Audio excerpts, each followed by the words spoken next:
죄악에 죽을 인생을 신이 불쌍히 여기사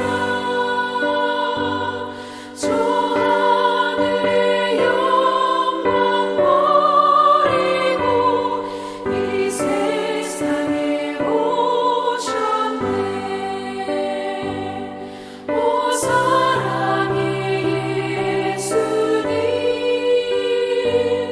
내 맘을 원합니다. 곧 들어와 나와 함께하며 내 생명이 되소서.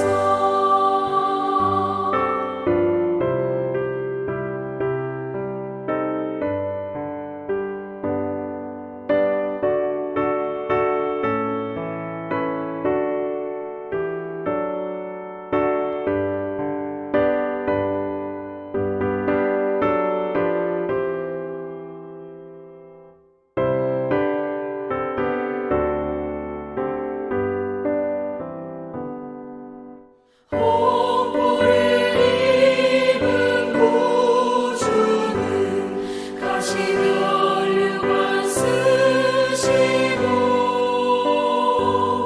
저 십자가 높이 달리사 그 아픔을 참았네. 오 사랑의 예수님, 내 맘을 원합니다. 곧 들어와 나와 함께하며 내 생명이 되소서. 미련한 우리 인생은 주의 공로를 모르고 그 쓸쓸한 사막 가운데 늘 헤매고 다녔네. 오 사랑의 예수님, 내 맘을 원합니다. 곧 들어와 나와 함께하며 내 생명이 되소서.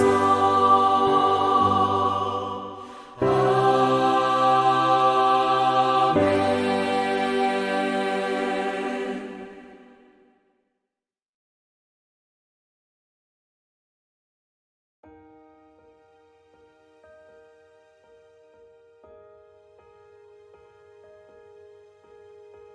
예수께서 거기서 떠나 유대 지경과 요단강 건너편으로 가시니 무리가 다시 모여들거늘 예수께서 다시 전례대로 가르치시더니 바리새인들이 예수께 나와 그를 시험하여 묻되 사람이 아내를 버리는 것이 옳으니이까? 대답하여 이르시되 모세가 어떻게 너희에게 명하였느냐? 이르되 모세는 이혼 증서를 써주어 버리기를 허락하였나이다. 예수께서 그들에게 이르시되 너희 마음이 완악함으로 말미암아 이 명령을 기록하였거니와 창조 때로부터 사람을 남자와 여자로 지으셨으니 이러므로 사람이 그 부모를 떠나서 그 둘이 한 몸이 될지니라. 이러한즉 이제 둘이 아니요 한 몸이니 그러므로 하나님이 짝지어 주신 것을 사람이 나누지 못할지니라 하시더라. 집에서 제자들이 다시 이 일을 물으니 이르시되 누구든지 그 아내를 버리고 다른 데에 장가드는 자는 본처에게 간음을 행하며 또 아내가 남편을 버리고 다른 데로 시집가면 간음을 행함이니라. 사람들이 예수께서 만져주심을 바라고 어린아이들을 데리고 오매 제자들이 꾸짖거늘 예수께서 보시고 노하시어 이르시되 어린아이들이 내게 오는 것을 용납하고 금하지 말라. 하나님의 나라가 이런 자의 것이니라. 내가 진실로 너희에게 이르노니 누구든지 하나님의 나라를 어린아이와 같이 받들지 않는 자는 결탄코 그곳에 들어가지 못하리라 하시고, 그 어린아이들을 안고 그들 위에 안수하시고 축복하시니라. 할렐루야. 말씀으로 하루를 시작하시는 성도님들에게 하나님의 은혜와 평강이 가득하시기를 주님의 이름으로 축원합니다. 오늘은 연약한 자를 돌보시는 주님이란 제목으로 마가복음 10장 1절에서 16절까지의 말씀을 함께 나누고자 합니다. 이 시간 말씀을 묵상하실 때 우리에게 주신 말씀의 능력으로 성숙한 신앙인의 삶으로 더욱 나아가시는 성도님들 되시기를 축복합니다. 앞서 9장에서 갈릴리 호수 북쪽 마을 가버나움에 가셨던 예수님은 다시 갈릴리 지방을 떠나 남쪽 지방 유대 지방과 요단강 건너편으로 들어가셨다고 해요. 한 곳에서만 복음을 전하는 것이 아니라 예루살렘으로 가시는 여정 가운데 여러 지방을 두루 다니시며 복음을 전하고 가르치시는 모습이에요. 그런데 이때 바리새인들이 예수님 앞에 나타났어요. 이들은 앞서 8장 11절에서도 나타났는데요. 그들은 예수님과 논쟁하고 예수님을 시험하려고 하늘에서 오는 기적을 요구했었지요. 이번에도 바리새인들은 예수님을 시험할 목적으로 질문을 합니다. 당시 랍비들 사이에서도 심각한 논쟁거리였던 이혼에 관한 질문을 했어요. 사람이 아내를 버리는 것이 옳으니까? 영어 성경은 이렇게 번역하고 있는데요. 남자가 아내와 이혼하는 것이 율법에 합당한 행위입니까? 당시 유대 사회는 남편이 마음대로 아내와 이혼할 수 있는 남성 중심 사회였기에 이혼은 주로 남편이 일방적으로 아내를 버리는 모습이었다고 해요. 신명기 24장이 가르치는 모세율법은 남자가 여자와 결혼하였는데 여자에게 부정한 일이 발견되면 그녀를 집에서 내보내라고 했어요. 문제는 부정한 일이 굉장히 주관적이라는 겁니다. 그래서 그 이유도 다양했어요. 빵을 태우거나 남편의 심기를 불편하게 해도 이혼의 사유가 되었어요. 이때 남편은 아내에게 이혼 증서를 써주도록 했는데요. 이혼 증서는 아내의 재혼을 허락하는 문서로 버림받은 여자를 보호하는 최소한의 배려였다고 해요. 하지만 버림받은 아내는 당장 먹고 살아갈 생계가 막막해졌고 결국 다른 남자의 첩이 되거나 남의 집 종살이라도 해야 했습니다. 이처럼 바리새인들은 모세의 율법이 이혼을 가르치고 있고 허용하고 있다고 주장을 했고요. 한편으로는 헤롯 왕이 얼마 전에 이혼을 하고 형제의 아내 헤로디아와 재혼한 상황이었기 때문에 예수님이 이혼을 반대하는 주장을 한다면 공경에 처할 수도 있는 거죠. 이처럼 예수님께 질문한 사람들은 예수님도 세례 요한처럼 헤롯에게 박해를 당할 것을 기대하며 함정에 빠뜨리는 질문을 했던 것이에요. 그러나 예수님은 바리새인들이 중요하게 생각하는 말씀을 근거로 가르쳐 주셨습니다. 곧 하나님이 세상을 창조하실 때 세우신 가정과 결혼의 원칙에 대해서 가르치셨어요. 본문 8절과 9절 말씀을 다시 한번 읽어볼까요? 그들이 한 몸이 될지니라. 이러한즉 이제 둘이 아니요 한 몸이니 그러므로 하나님이 짝 지어주신 것을 사람이 나누지 못할지니라 하시더라. 아멘. 예수님은 창조 질서에 기초해 이혼을 금하시는 말씀을 하셨어요. 결혼은 남자와 여자가 부모를 떠나 한 몸이 되는 것으로 사람이 나눌 수 없다고 하셨어요. 10절에 보니까 제자들도 이혼에 대해서 궁금했나 봐요. 집에 돌아와 한 번 더 예수님께 물었어요. 그러자 예수님은 남편이 아내를 버리고 다른 여인을 맞이하면 간음하는 것이며 마찬가지로 아내가 남편을 버리고 시집가는 것도 간음이라고 가르치셨어요. 여러분, 율법에서 이혼을 허용한 것은 어디까지나 예외 규정으로 결혼 생활을 유지할 수 없는 중대한 죄를 저질렀을 때 적용되는 불가피한 경우인 것이죠. 서로에 대한 정절의 의무와 사랑의 약속을 깨뜨렸을 때와 같이 말입니다. 그래서 재혼하고자 하는 욕심에 배우자와 이혼하는 것은 간음에 해당되며 이런 재혼은 십계명이 엄격히 금지하고 있는 간음이라고 하셨어요. 이처럼 예수님은 말씀을 근거로 이혼을 반대하시며 사회적 약자인 여자를 더욱 보호하고자 하셨어요. 그런데 우리가 예수님의 가르침을 오늘날 우리의 상황에 적용할 때에는 특별히 주의해야 합니다. 이혼했다는 이유로 부부를 정죄하고 남자와 여자를 비난하는 것은 예수님의 가르침과 의도를 오해하는 것이에요. 예수님은 부당하게 이혼당하는 아내를 보호하고자 하신 것이지 억울하게 이혼을 당하는 사람이나 말 못할 상황으로 불가피하게 이혼을 해야만 하는 부부를 정죄하신 것이 아니라는 겁니다.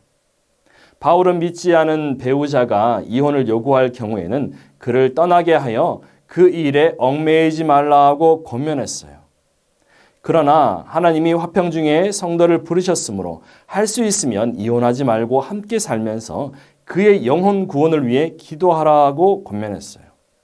이렇게 성도는 믿음 안에서 결혼하고 결혼 서약을 준행하며 거룩한 가정을 이루는 방향으로 나아가야 해요.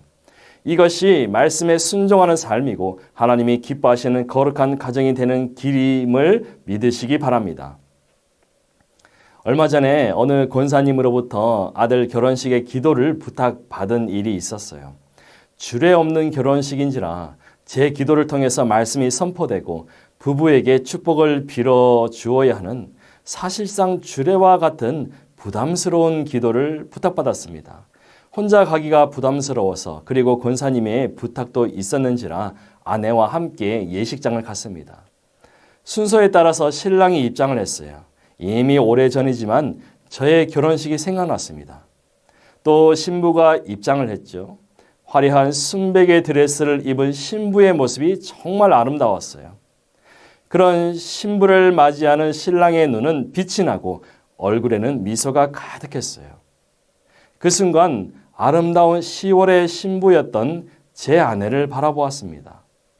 10년 전 그날 제 아내도 참 아름다웠어요. 불면 날아갈 정도로 작고 귀엽고 깜찍한 신부였죠. 제 시선이 의식되었는지 아내도 저를 보더니 이내 고개를 돌렸어요. 아내도 말은 하지 않았지만 저처럼 그날의 기억이 생생했을 겁니다. 그날 저는 성경책에 손을 얹고 결혼 서약을 했어요. 그런데요, 지나고 보니 그 서약을 잘 지키지 못했습니다. 아니, 하나도 지키지 못했어요. 아내의 허물을 덮어주고 어떠한 경우에라도 아내의 편이 되어주겠다는 약속을 지키지 못했어요. 매일 아내를 칭찬해주고 가끔 꽃을 선물해주는 자상하고 다정한 남편이 되어주지 못했어요. 오히려 아내의 실수를 지적하고 남들과 비교하기 일쑤였지요. 꽃을 선물하기는커녕 기념일도 잘 안 챙기는 남편이었어요. 아내의 말을 들어주지 않고 내 주장만 버럭버럭 지르는 남편이었어요. 이런 남편이면서 제가 어찌 결혼식 축복 기도를 할 수 있다는 말입니까? 그럼에도 부르심에 순종하여 이 자리에 서 있는 것이니 말씀에 의지하여 축복 기도를 했습니다. 이제 이 두 사람이 가정을 이루고 함께 손잡고 살아갈 때에 어려운 순간도 올 것이고 위기도 만나게 될 것이지만 그럴 때마다 덮어주고 이해하고 용서하는 남편이 되고 격려하고 위로하고 감싸주는 아내가 되어 서로를 향한 믿음과 사랑으로 현실을 이겨내고 날마다 승리하는 가정이 되게 하옵소서. 그래서 양가 부모님의 자랑이요 기쁨의 면류관이 되는 부부가 되게 하옵소서. 아멘. 이렇게 새로운 가정을 이루는 부부를 위해 축복 기도를 올려드리면서 저 역시도 다시 한번 아내를 향한 결혼 서약을 재다짐하는 은혜의 시간이 되었어요. 여러분은 어떠세요? 아내를 얼마나 사랑하십니까? 남편을 얼마나 사랑하십니까? 물론 처음 만났을 때 연애 시절의 감정과는 다르겠지만요. 그럼에도 하나님이 맺어주신 그리고 하나님 앞에서 사랑을 맹세한 부부 아니겠어요? 더 사랑하고 더 용서하고 더 이해하시는 그래서 세상이 부러워할 만한 부부, 주님이 기뻐하시는 가정이 되시길 축복합니다. 이어서 13절에서부터는 또 다른 사회적 약자인 어린 아이들이 등장합니다. 당시에는 영적 권위가 있는 랍비에게 속죄일에 어린 아이를 데려와 축복을 받는 관습이 있었어요. 그래서였을까요? 사람들이 예수께서 만져주심을 바라고, 즉 축복해 주시기를 바라고 어린 아이들을 데리고 왔어요. 그런데 그날은 속죄일이 아니었어요. 더욱이 지금 예수님 앞에는 바리새인들과 서기관 그리고 재물이 많은 자들이 예수님과 이야기하려고 앞자리를 차지하고 있는 상황이었을 거예요.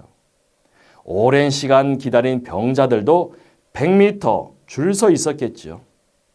때문에 어린 아이들이 우선순위가 될 수는 없었을 거예요. 그래서 제자들은 어린 아이들을 데리고 온 부모를 꾸짖고 아이들을 내쫓았다는 거예요. 이 모습을 예수님이 보셨어요. 예수님은 제자들의 행동에 분노하셨고 어린 아이들이 다가오는 것을 막아서지 말라고 하시면서 하나님 나라가 어린 아이와 같은 자들의 것이라고 말씀하셨어요. 어린 아이와 같은 자는 누구입니까? 아직 성인이 되지 않은 나이가 어린 그런 아이를 가리키기도 하지만 사회적으로 힘이 없는 약자, 지위가 낮은 자, 가난한 자를 상징하는 말이지요. 그런 자들이 하나님 나라에 들어간다. 곧 구원의 대상이라고 예수님은 말씀하시는 거예요. 이어지는 15절에서 예수님은 어린 아이와 같이 하나님 나라를 받아들이지 않는 사람은 그 나라에 절대로 들어가지 못할 것이라고 하셨어요. 어린아이는 어른들의 말을 그대로 받아들이잖아요. 우리 집에 사는 제 아들도 얼마 전까지는 제가 하는 말은 다 옳은 말이고 진리라고 믿었어요. 아빠 이건 뭐야? 그게 왜 그런 거야? 질문에 대답을 해주면 저의 말이 아이에게는 정답이 되고 그대로 믿고 살아가게 되는 거죠. 믿음이란 바로 이런 것 아니겠어요? 과거 제가 전도사 시절 교회 부임을 앞두고 면접을 보러 갔습니다.